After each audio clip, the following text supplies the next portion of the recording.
자, 우리 지난번에 이어서 계속하겠습니다. 오늘은 이 교회 생활 가운데 교육에 관한 부분을 함께 나누고 이 중요한 부분을 함께 알아보도록 하겠습니다. 교회 회원이라고 하니까 좀 세상에 직장이나 아니면은 뭐 이런 클럽에 그런 사회적인 모임인갑다 이렇게 생각이 드는데, 그게 아니라 교회는 회원이 아니라 성도가 되고 하나님의 자녀들로서 함께 천국의 소망을 가지고 또 살아계신 우리 주님을 예배드리며 함께 주님을 섬기고 헌신하는, 또한 주님의 은혜를 입고 행하는 그런 모임인 것입니다. 그래서 우리는 그러한 가운데 서로 피차 가르침을 받는 동시에 가르쳐야 됩니다. 제가 여러분에게 이렇게 말씀을 가르쳐 드리지만 또 여러분들도 전도할 때나 또 주변에 가정 안에서나 또한 믿는 이들에게나 또 믿지 않는 이들이 있을 때에도 전도와 더불어 가르쳐주는 그런 일들을 감당할 수 있길 바랍니다. 그래서 성경 교육은 교회 생활에서 매우 중요합니다. 하나님의 말씀을 우리가 함께 이렇게 읽고 그 말씀을 붙잡고 기도하고, 기도가 힘있게 되려면 말씀을 붙잡고 기도해야 됩니다. 하나님은 그 약속하신 말씀을 기억하시는 분이세요. 그래서 성경을 보게 되면 구약 성경도 그렇고 신약 성경도 그렇고 기도하는 이들의 기도하는 모습을 보면은 하나님의 약속하신 말씀을 기억하게 해드렸어요. 그러니까 우리가 하나님의 말씀을 알아야 되는 것은 그 말씀을 우리가 기도할 때에 하나님 앞에 기억나게 해드리는 거예요. 하나님은 거짓말 안 하시잖아요, 그죠? 그래서 하나님께서 약속하신 거에 대해서 우리가 근거를 가지고 하나님 앞에 기도하는 겁니다. 예를 든다면 구원도 마찬가지죠. 우리가 죄를 용서받고 구원받는 것도 우리가 기록된 하나님의 말씀을 통해서 우리가 알 수 있잖아요. 하나님께서 그 아들 예수님을 보내셔서 십자가에서 우리를 위해 대신하여 죽으시고 부활하게 하신 그 은혜로 말미암아 우리 죄를 용서받게 하시고 또 영원한 생명인 영생을 얻게 하시고 또 성령의 약속을 받게 하시고, 그죠? 이것도 다 약속의 말씀에 근거하고 있거든요. 그래서 그 말씀을 부여잡고 기도하는 거예요. 믿지 않고 있는 가족이나 자녀들이나 이웃이 있을 때도 마찬가지입니다. 우리 주님께서 약속하신 그 말씀, 주 예수를 믿으면 너와 내 집이 구원을 얻으리라고 하셨던 그 말씀도 붙잡고, 또 아프고 병들면은 주님께서 치료해 주겠다고 하신 그 말씀을 붙잡고 기도하는 것입니다. 또 모든 물질적인 필요나 생활의 경제적인 그런 곤란한 일이 있을 때는 또 물질적인 필요를 채우시는, 빌립보서 4장 18절에 있는 말씀처럼 나의 하나님이 그리스도 예수 안에서 영광 가운데 그 풍성하신 대로 너희 모든 쓸 것을 채우시리라 말씀하고 있잖아요. 주님께서 우리가 살아가는 가운데 물질적인 필요도 하나님께서 채워주겠다고 하셨으니, 또 하나님은 우리의 인생의 모든 것을 예비해 놓고 계신다고 하셨으니, 이렇게 약속의 말씀을 우리가 알고 그 말씀을 근거로 하여 기도하는 것입니다. 그래서 이렇게 성경을 우리가 교육을 하고 또 가르침을 받는 것은 교회 생활에 있어서 신앙생활함에 있어서 아주 중요합니다. 성경 교육을 통하여 하나님의 뜻과 또한 진리, 즉 거짓이 없는 신실한 하나님의 말씀과 명령과 규범을 알 수 있을 뿐만 아니라 진리를 수호할 수 있는 담대함과 말씀을 전할 수 있는 능력을 얻게 됩니다. 하나님의 말씀을 잘 알고 그 말씀에 굳건히 설 때에 복음도 전할 수 있는 거예요. 우리가 막 안 믿는 사람이나 다른 종교를 믿는 사람들 앞에 가서 예수님을 믿으십시다라고 말하면 그들도 말을 하거든요. 답변을 해요. 꼭 교회를 다녀야 구원을 받을 수 있느냐? 꼭 예수를 믿어야지만 천국 가느냐? 사람이 어떤 종교든 간에 마음을 선하게 먹고 좋은 일 많이 하면 천국 가는 거 아니겠냐? 다 똑같은 하나님에게로, 똑같은 신에게로 가는 거 아니겠냐? 이렇게 말하는 사람도 있습니다. 그때 우리는 그렇지 않습니다. 예수님께서만이 우리 죄를 대속하신 분이고 예수님만이 하나님께서 우리를 구원하는 길이라고 말씀하셨습니다. 내가 곧 길이요 진리요 생명이라고 하셨고 다른 이로서는 구원을 받을 수 없다고 하셨기 때문에 우리는 예수님을 믿어야 되고, 또 예수님을 믿자니 교회에 오셔서 말씀도 듣고 기도 생활도 하고 하나님을 함께 섬기는 삶을 살아가는 게 복된 것입니다 라고 우리가 말할 수 있는 거예요. 이게 진리를 수호하는 겁니다. 그래서 여러분, 성령 충만함을 받고 담대한 신앙생활을 하기 위해서라도 우리는 하나님의 말씀 위에 굳건히 서야 할 줄 믿습니다. 첫 번째, 성경 교육의 내용을 보십시다. 마태복음 28장 19절로 20절 보면은 너희는 온 천하에 다니며 만민에게 복음을 전파하라고 하신 주님께서 주님께서 내가 너희에게 분부한 모든 것을 가르쳐 지키게 하라고 하셨어요. 아버지와 아들과 성령의 이름으로 침례를 주고 내가 너희에게 분부한 모든 것, 우리 주님께서 우리에게 말씀하신 그 모든 것을 우리는 가르쳐 줘야 되고 또 그 말씀대로 살아가도록 지키게 할 수 있어야 할 줄 믿습니다. 하나님은 우리에게 말씀을 주셨고 우리는 그 말씀을 잘 받고 그 말씀을 또 내가 믿고 순종하는 삶을 살아서 복을 받고 또 그 말씀을 또 전해서 다른 이들도 하나님의 그 축복 가운데 살아가도록 이끌 수 있는 복의 통로들이 되어야 할 줄 믿습니다. 전도는 바로 이 복의 통로가 되는 거예요. 가장 큰 축복이 뭘까요? 가장 큰 기적이 뭘까요? 가장 큰 은혜가 뭘까요? 영생이에요. 그죠? 병 나는 것도 기적이고 기도 응답 받는 것도 축복이고 또 살면서 하나님께서 문제 해결해 주는 것도 은혜예요. 그러나 가장 큰 축복은 영생인 걸 믿으시기 바랍니다. 가장 큰 기적은 가장 위대한 기적은 죄인이 주 예수를 믿어서 죄사함을 받고 그 보혈로 죄를 씻음 받고 주의 성령으로 거듭나 하나님의 자녀가 되고 천국 가는 복인 것입니다. 아멘.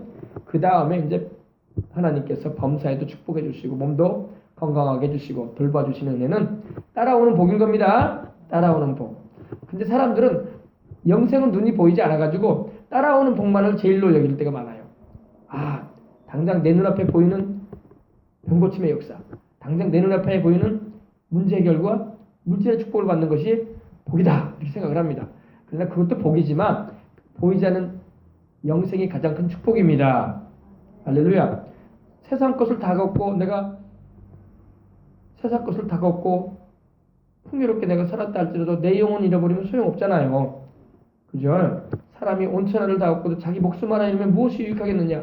사람이 제 목숨과 뭘 바꾸겠느냐? 주님 그러셨어요. 그죠? 그거는 우리의 생명이 가장 귀하다고 말씀하신 것입니다. 그래서 우리는 성경 말씀을 통해서 주님의 마음을 알게 되는 것입니다. 두 번째, 성경 교육의 방법 보시겠습니다. 사도행전 17장 11절로 12절 보면 베레아 사람은 데살로니가에 있는 사람보다 더 너그러워서 혹 신사적이어서 간절한 마음으로 말씀을 받고 하나님의 말씀을 받을 때 간절한 마음으로 받아야 돼요. 근데 오늘날 우리가 하도 하나님 말씀을 많이 텔레비전을 통해서나 인터넷을 통해서나 유튜브 방송을 통해서나 교회에서 많이 들어서 말씀을 그냥 받을 때 간절한 마음보다는 그냥 쉽게 받을 때가 있습니다. 그러나 여러분 하나님의 말씀을 받을 때 간절한 마음을 가지고 받으시기 바랍니다. 하나님의 말씀을 받을 때에 참 달고 오묘한 하나님의 말씀, 오늘도 내게 무엇이라 말씀하시는가 들으려고 하는 마음을 가지고 간절한 마음으로 말씀을 받고 또 그것이 그러한가 하여 날마다 성경을 상고함으로, 날마다 성경을 상고했다는 것은 연구했다는 거예요. 성경을 살펴보고 정말로 저분이 한 말이 하나님의 말씀에 기록되어 있고 그 의미를 바르게 설명한 것인가 하면서 자세하게 알아봤다 이겁니다. 그래서 그 중에 믿는 사람이 많고, 믿는 사람이 많다라고 되어 있는 거 보니까 안 믿는 사람도 그 중에는 있었다는 거예요. 그죠? 근데 다행히 믿는 사람이 많았다. 여러분 우리가 전도를 하고 하나님 말씀을 가르쳐도 다 믿으면 좋은데 또 거절하고 안 믿는 사람도 있어요. 또 많이 믿으면 좋은데 많이 안 믿고 몇 사람 또 주님께 믿고 돌아오는 경우도 있습니다. 그러나 우리가 이 말씀을 보게 되면은 그 당시에 이 베레아 사람은 하나님의 말씀을 날마다 상고하고 간절한 마음으로 말씀을 받음으로 믿는 사람이 많았다고 했습니다. 또 헬라의 귀부인과 그리스의 귀부인과 남자가 적지 않았다. 여자 남자 다 할 것 없이 이렇게 헬라 즉 그리스인들이 바울을 통해서 복음 전함을 받고 이렇게 예수님을 믿게 되고 하나님의 말씀을 알게 되었다 이 말입니다. 교회에는 교회 학교가 있습니다. 그래서 우리는 우리의 연령에 맞는 교회 학교반에 들어가 성경 공부를 할 수 있습니다. 우리나라는 이렇게 주일학교가 초등부, 중등부, 고등부 이렇게만 돼 있어요. 근데 미국 같은 경우는요, 장년들도 나이에 따라서 20대, 30대, 40대 이렇게 나눠져 가지고 이렇게 성경을 함께 공부하고 기도하는 모임들을 가지고 있습니다. 그래서 여기서는 이렇게 되어 있는 겁니다. 세 번째, 성경 교육의 결과. 사도행전 19장 20절입니다. 이와 같이 주의 말씀이 힘이 있어 흥왕하여 세력을 얻으니라. 여러분, 하나님의 말씀은 힘이 있습니다. 힘이 있어요. 하나님의 말씀은 사람으로서는 할 수 없는 일들을 그 말씀이 하십니다. 하나님이 천지를 창조할 때 뭘로 만드셨어요? 말씀으로 만드셨죠. 태초에 하나님이 천지를 창조하시니라. 땅이 혼돈하고 공허하며 흑암이 깊음 위에 있고 하나님의 신은 수면 위에 운행하시니라. 하나님이 가라사대 그러셨어요. 하나님이 이르시되 말씀하시되 빛이 있으라 하시매 빛이 있었고, 아멘. 하나님이 말씀하시자 빛이 생겼어요.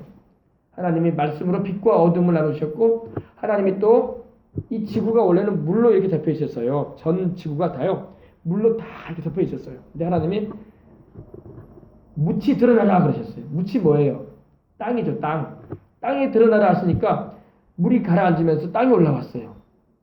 땅이 드러나기 시작했어요. 그래서 이 육지가 생긴 거예요. 그래서 하나님이 말씀으로 세상을 만드셨습니다. 하나님의 말씀은 창조의 능력이 있어요. 하나님의 말씀은 치료의 능력이 있습니다. 병든 사람들 예수님께 왔을 때 예수님께서 말씀으로 고치셨어요. 그죠? 마태복음 8장 16절로 17절 보면 날이 저물 매 사람들이 병든 자들을 주님께로 데리고 왔다고 했어요. 또 귀신 들린 자를 데리고 왔다고 했어요.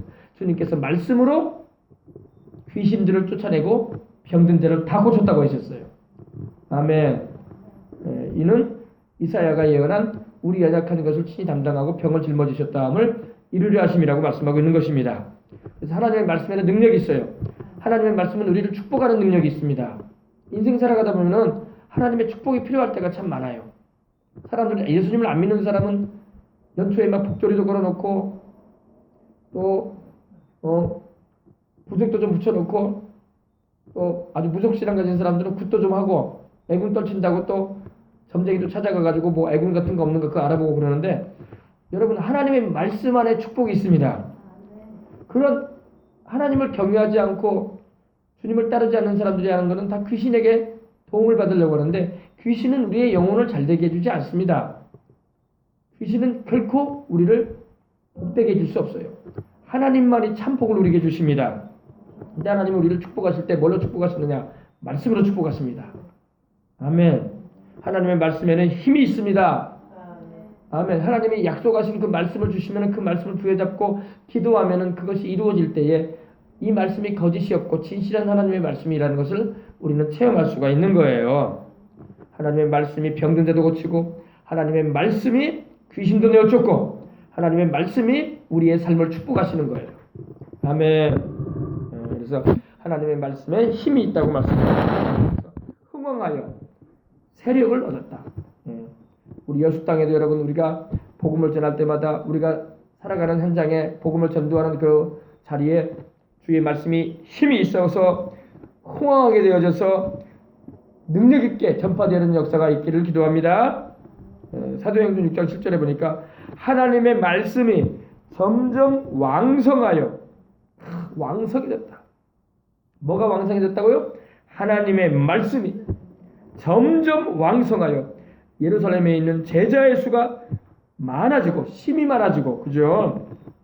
하나님의 말씀이 전파되어지니까 왕성하게 힘있게 전파되어지니까 영향력을 크게 미치게 되니까 예루살렘에 있는 제자의 수가 더 힘이 많아지고, 허다한 제사장의 무리도, 예수님을 메시아로 처음에는 받아들이지 않았던, 하나님이 보내신 구세주를 믿지 않았던 유대교의 제사장들도, 그 무리들도 이 도에, 예수님을 믿는 그 도에 복종하게 되었다고 했습니다. 아멘. 우리가 여러분 성령 충만해서 하나님의 말씀을 가지고 복음을 능력 있게 전하게 될 때에 불신자들도 또 타종교를 가지고 있는 이들도 하나님께로 돌아오는 거예요. 아멘. 하나님의 말씀이 왕성해져야 할 줄 믿습니다. 하나님의 말씀이 능력 있게 힘을 발휘하며, 예루살렘은 바로 이스라엘의 수도인데 서울시뿐만 아니라 우리 남단에 위치하고 있는 이 여수에도 하나님의 말씀이 점점 왕성하여, 이 여수에 있는 주를 믿고 주님께로 돌아와서 제자가 되는 숫자들이 늘어나고 더 힘이 많아지고, 할렐루야. 그리고 주님을 거절하고 믿지 않았던 이들이 주님께로 회개하고 돌아오는 역사가 일어날지어다. 아멘. 그런 역사가 초대교회에 일어났어요. 그러므로 우리도 그런 역사가 일어나도록 기도하는 것입니다. 우리 여수에서 제일 큰 교회가 한 2-3천 명 모이는 교회가 있습니다. 우리 근처에 있는 교회죠.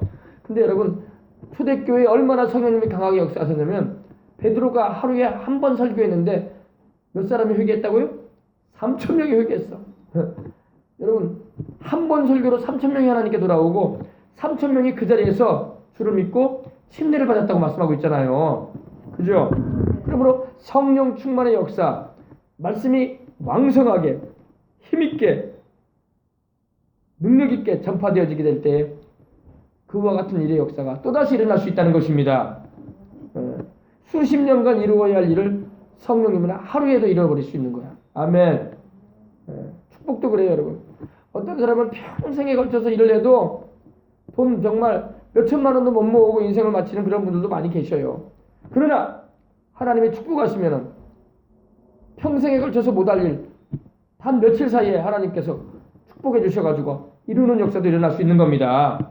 아멘. 창세기 보면 이런 말씀이 있죠. 창세기 보면은 이삭이 그해 농사를 지었어요. 이삭이, 아브라함의 아들 이삭이 그해 농사를 지었는데 그 해에 100배를 거뒀다고 했어요. 100배. 몇 배요? 100배. 남들 100년 동안 거둬야 할 곡식의 양을 이삭은 한 해에 끝냈어. 연봉, 남들은 100년 동안 받아야 할 연봉을 이삭은 한 해에 다 끝냈어. 하나님의 축복하심으로. 그래서 이삭이 심히 부유하게 되고 부자가 되고 거부가 됐다고 했어요. 큰 부자가 됐다. 왕성해졌다고 했어요. 찾아볼까요? 창세기. 하나님이 축복하시면 사람이 평생에 걸쳐도 못할 일도 하십니다. 하나님이 도와주시면 그런 역사가 일어나요. 아멘. 네, 창세기 보십시다. 창세기 26장 12절로부터 보십시오. 12절, 16절, 13절 보십시다. 12절, 13절. 이삭이 그 땅에서 농사하여 그 해에 100배나 얻었고 야훼께서 복을 주심으로 그 사람이 창대하고 왕성하여 마침내 거부가 되어 양과 소가 떼를 이루고 종이 심이 많음으로 블레셋 사람이 그를 시기했다 이렇게 말하고 있어요. 하나님이 축복하시니까 거부가 되는 은혜가 임했어요. 아멘. 우리가 인생 살다가 조금 힘들어가지고 물질적인 어려움이 있고 아이고 요즘은 돈이 참 돈 벌기가 어려워. 경제가 나라도 어렵고 요즘은 다 장사를 하는 사람도 힘들어해. 이렇게 생각을 하면서 아 힘든 세상을 살고 있어. 근데 여러분 하나님이 복을 주시면은 창대해지고 왕성해지고 거부가 돼버리는 역사도 일어나요. 거부는 큰 부자, 큰 부자. 요새로 말하면 큰 부자를 말합니다. 그래서 얼마나 하나님이 축복을 해주셨던지 양과 소가 떼를 이뤘다고 했어요.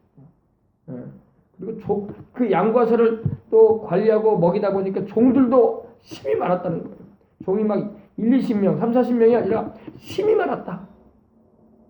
할렐루야. 하나님의 복이 임하면 역사가 일어나는 거예요. 아멘. 그러니까 우리가 인생 살면서 조금 실망감이 있고 힘든 세상이야 좌절감이 들고 어떻게 살아야 되나 근심된 일이 있다 할지라도 좌절하면 안 돼. 하나님이 역사하시면 남들은 100년 동안 해야 할 일 하나님이 한 해에 끝내버리셔. 아멘. 아멘.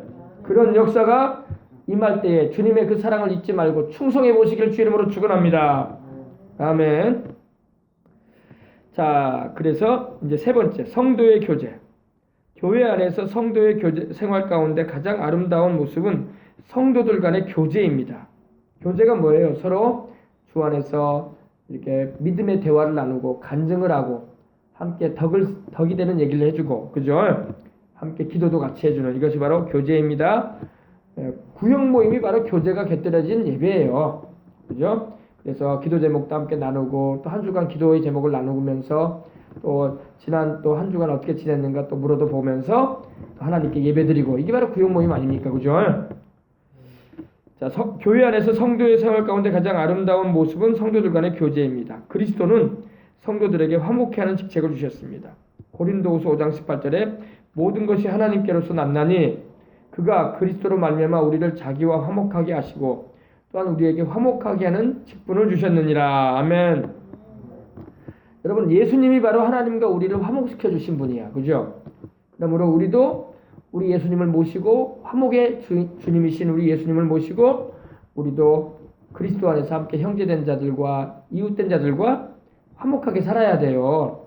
다투고 원수 맺고 살면 안 됩니다. 지금 우리나라가 지금 일본하고 지금 별로 좋은 관계가 돼 있지 않은데 그러면 안 돼요. 이웃 나라와 좋은 관계를 맺으려고 애를 써야지 감정을 앞세워 가지고 그러면은 덕이 되지 않습니다. 물론 우리가 일본이 지난날 우리를 괴롭히고 상처 입히고 못 살게 군 거에 대해서는 우리가 주의를 해야죠. 다시는 그런 일이 일어나면 안 되죠. 그러나 그러지 않는 이상에는 이웃 나라와 화목하게 지내려고 애를 쓰는 게 좋지, 원수지간처럼 감정을 앞세워서 이렇게 하는 것은 덕이 되지 않아요. 우리뿐만 아니라 우리 자손 세대에도 덕이 되지 않아. 그러면 우리 모든 자라나는 세대가 일본은 우리의 적이다. 일본은 우리의 이웃이지만 이웃이라고 볼 수 없다. 우리를 괴롭히는 나쁜 민족이다. 해가지고 악으로만 대하면은 일본도 우리에게 똑같이 대할 거 아닙니까? 악에 악을 대하면 안 되죠. 그죠? 우리 예수님을 믿는 우리들이 그래도 우리나라가 더 많잖아요. 그러므로 어쨌든 간에 우리가 과거에 그런 36년 동안에 아픔과 괴로움과 일본에게 당한 그런 고통스러운 일은 우리가 다시는 당해서는 안 돼요. 그러나 그건 주의하면서 일본과 가능하면은 우리가 좋은 관계를 맺으면서 살아가는 것이 우리가 복음 전하기도 좋고 또 민족적으로 서로 간에 이렇게 대적하는 일이 되어서는 안 되는 것입니다. 이웃 간에도 마찬가지고요. 우리가 이웃 가운데 불교를 믿고 아니면 뭐 다른 종교를 믿는 사람들과도 마찬가지예요. 그들과 우리가 원수처럼 대하면 안 되죠. 그들도 우리 주 예수님을 믿고 구원받아야 할 영혼들임을 알아서 때로는 그들로 인해서 내 마음이 편치 않은 부분이 있어도 기도하고 믿음으로 이겨내면서 할렐루야 사랑으로 잘 화목하려고 애를 써야 할 줄 믿습니다. 그러다 보면 하나님 그들의 마음을 돌덩이 같은 마음, 얼음덩어리 같이 차가운 그 마음들이 녹여지게 하셔서 우리 주님을 믿게 되는 역사도 일어나게 되는 것입니다. 자, 초대교회는 모일 때마다 성도의 교제를 두텁게 하였습니다. 사도행전 2장 42절로 47절을 보면은 이렇게 말씀을 하고 있습니다. 한번 찾아보십시다. 읽어보라고 했으니까요. 사도행전 2장 42절로 47절입니다.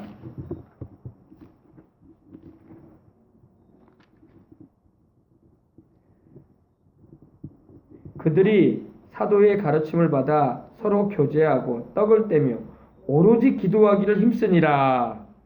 사람마다 두려워하는데 사도들로 말미암아 기사와 표적이 많이 나타나니 이는 믿는 사람이 다 함께 있어 모든 물건을 서로 통용하고 또 재산과 소유를 팔아 각 사람의 필요를 따라 나눠주며 날마다 마음을 같이하여 성전에 모이기를 힘쓰고 집에서 떡을 떼며 기쁨과 순전한 마음으로 음식을 먹고 하나님을 찬미하며 또 온 백성에게 칭송을 받으니 주께서 구원받는 사람을 날마다 더하게 하시니라. 아멘. 믿는 사람이 다 함께 있어서 모든 물건을 서로 통용했다. 여러분, 사람이 이렇게 마음속에서 사랑이 나오고 또 내 것을 또 이웃을 위해서 나눠줄 수 있게 되는 것은요, 성령님의 역사가 있을 때 가능한 거예요. 공산주의자들은요, 성령님의 역사와 은혜가 없이 남의 것을 무조건 빼앗아 가지고 똑같이 나눠걷자는 의지야. 그거는 성경에서 말씀하고 있는 것이 아닙니다. 공산주의자들도 이 말에서 자기들을 주장을 해요. 이 말씀을 가지고. 재산과 소유를 팔아 가지고 각 사람들 필요에 따라 똑같이 나눠주자. 이렇게 말을 해요. 근데 이 이전에 43절을 잊지 마셔야 돼요. 사람마다 두려워하는데 사도들로 말미암아 기사와 표적이 많이 나타났다고 했어요. 그죠? 하나님의 성령의 역사가 임하셔서 그들이 다 죄를 회개하고 예수님을 믿고 하나님이 주시는 영원한 생명을 얻고 또 천국의 소망을 얻게 되고 또 믿음이 충만해지니까 이 사람들이 누가 시키지도 않았는데 자원하는 마음으로 자기의 재산과 소유를 팔았던 거예요. 그런 거지 강제적으로 가진 사람들 것을 빼앗아 가지고 똑같이 나눠 갖자 이런 말이 아닙니다. 하나님은요 우리 사람들의 소유에 대해서 인정해 주세요. 아멘. 10계명 보면 하나님 뭐라고 하셨어요? 남의 것을 도둑질하라고 했어요? 도둑질하지 말라고 했어요? 남의 것을 도둑질하지 말라고 했잖아요. 도둑질하지 말라는 것은 남의 것을 뺏지 말라는 거야. 그죠? 하나님은요 우리 개인의 소유에 대해서 인정해 주세요. 또 하나님 말씀에 보면은 경계석을 넘어가지 말라고 했고 지계석을 옮기지 말라는 말씀도 하셨어요. 땅을 구분할 때 옛날에는 경계석을 세워놨거든요. 지금이야 뭐 정확하게 땅을 측정해 가지고 어디서 어디까지 한 필지 두 필지 해가지고 소유자에게 허락해 주지만 옛날에는 그런 게 없었기 때문에 이렇게 돌멩이 같은 걸 세워놔 가지고 여기까지가 내 땅입니다. 여기까지가 당신 땅이네요. 이렇게 경계석을 해놨어요. 하나님 뭐라고 하셨냐면 그것도 옮기지 말라고 했어요. 왜? 남의 소유를 너희가 침범하지 말라 이 말이에요. 근데 오늘날 공산주의자들은 뭘 말하냐? 국가가 모든 걸 소유해야 된다. 그리고 계급 가진 자들이 다 그걸 뺏어요. 그래가지고 나눠주는 것도 아니고 다 못 살게 만들어버려요. 그게 공산주의예요. 성경은 공산주의를 말하고 있지 않습니다. 재산과 소유를 팔았다는 것은 하나님의 은혜를 입어가지고 천국의 소망을 가지고 살자니 또 하나님의 마음을 알고 교회 안에서 어려운 이들을 돕고자 하여 손을 내밀었던 것입니다. 아멘. 강제로 사도들이 가져와 그러지 않았어요. 땅 팔아와, 집 팔아와, 통장에 얼마 있지 가져와 이러지 않았어요. 아멘. 하나님의 나라는 강제로 하지 않습니다. 제가 여러분에게 지난번에도 헌금에 대한 부분 말씀드렸지만 헌금도 마찬가지. 억지로나 인세금을 하지 말라고 했어. 아멘. 강제적으로 빼앗는 거 하나님 기뻐하지 않아요.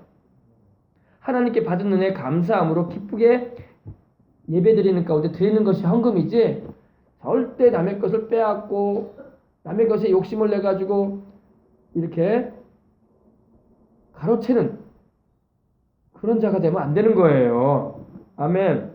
그래서 우리는 하나님께 초대교회 성도들이 은혜 받아서 누가 사도들이 베드로가 요한이 가져오란 말을 한마디도 안 했어요. 자기들이 그 소유를 팔았고 재산을 팔아서 교회 안에서 형편이 어려운 이들을 돌봐주었던 것입니다. 아멘. 그래서 여러분 이걸 볼 때 그렇구나. 성경은 공산주의를 말하는 게 아니라 성경은 사랑으로 주님의 은혜를 입어서 나누어지는 일이구나. 그럼 나누어지는 일도 마찬가지예요. 주님은 강제적으로 하라고 하지 않으세요. 아멘.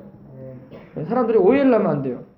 나는 은혜를 받았으니까 이걸 해야 되나 보다. 그렇게 생각하는 분도 있습니다. 그러나 은혜를 받아도 그렇게 안 하는 분들도 있어요.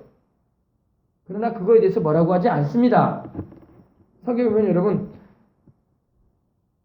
문둥 환자가 10명이 나와요. 그죠? 예수님께서 하루는 어느 마을에 가시는데 문둥이가 10명이 와가지고 주님께 와서 고쳐달라고 말합니다. 문둥이가. 낙병 환자가 얼마나 불쌍해요. 피고름이 흐르고 눈썹이 빠지고 코가 문드러지고 정말 뭐 손가락이 뚝뚝 떨어져 나가도 고통도 못 느끼는 그런 불쌍한 문둥이들이 와가지고 헝겊을 감싸가지고 묶어가지고 다니는 문둥이들이 와가지고 우리를 불쌍히 보아달라고. 근데 주님께서 그러셨어요. 제사장에게 가서 너희 몸을 보이고 깨끗이 함을 확인받으라고 했어요.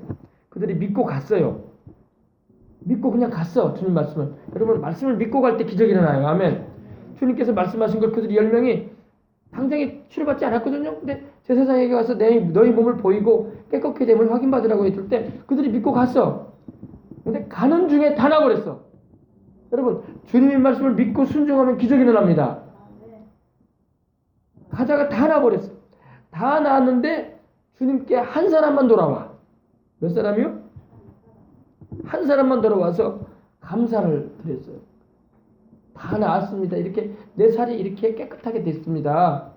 내 몸이 이렇게 피구름으로 헝겊으로 묶어서 비참한 몸뚱이였는데 다 나아서 깨끗한 몸이 되었습니다라고 오니까 주님께서 말씀만 한마디 하셨어요. 다 낫지 않았느냐? 9은 어디 갔느냐? 그러셨어요. 10이 다 낫지 않았느냐? 주님께서 그 사람만 낫게 하신 게 아니라 9명 다 낫게 하셨거든. 근데 우스갯소리로 너무나 나아가지고 기뻐가지고 그동안 못 봤던 가족 찾으러 갔나 봐. 그동안 못 만났던 친구들 만나러 갔나 봐. 자기들 살던 동네 갔나 봐. 근데 우리 주님께서 그 말씀을 하셨어요. 9은 어디 있느냐? 10명이 다 낫지 않았느냐? 우리 주님께서 여러분 내가 다 낫게 했으니까 다 와서 감사도 하고 사례도 해야 되지 않냐? 이러지 않으셨어요. 주님은 자비로우셔서 9은 어디 갔느냐? 이 말씀만 하셨어. 할렐루야. 마음에 자원함이 없는 것은 주님이 받지 않으세요. 아멘.